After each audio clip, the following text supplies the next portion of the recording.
नमस्कार बंधुरा सुमना कुकिंगे सबाइके स्वागत जानिए आज के आमी एकटी रेसिपि शुरू करछि। आज के आमी बानाबो चिकेन स्टू रेसिपि। घरे जा सब्जी आछे ताई दिएई बानाबो। तो एखाने 250 ग्राम मतो मांस निয়েছি, गाजर आलू और पेঁপেগুলোকেও केटे निয়ে भालो करे धुए निয়েছি। तो आमी एखाने सरिषार तेले रान्नाटी करब। तेल गरम होले तार मধ্যে आमी একটা মিডিয়াম সাইজের পেঁয়াজ নিয়ে কেটে দিয়ে দেব। তার মধ্যে দিয়ে দেব টমেটো। তো টমেটো আর পেঁয়াজগুলোকে ভালো করে ভেজে নেব।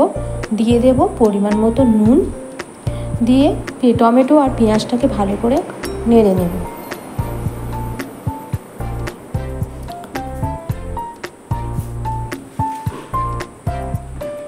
তো আমি 1 চামচ আদার পেস্ট 1 চামচ রসুনের পেস্ট দিয়ে দেব আর একটু পরিমাণ মতো হলুদ গুঁড়ো, একটু লঙ্কার গুঁড়ো দিয়ে আমি ভালো করে মশলাটা কষিয়ে নেব।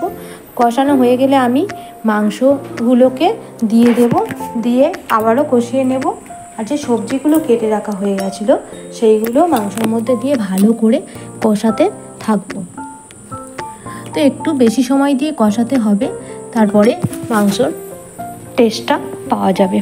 তো খুবই একটা হালকা সহজ রেসিপি, বাচ্চাদের জন্য বা বড়দের জন্য খুবই উপকারী একটা রেসিপি। তো আমি এখানে জিরের গুঁড়ো আর গোলমরিচের গুঁড়ো একটু দিয়ে দিয়েছি আর একটু জল দিয়ে দিয়েছি।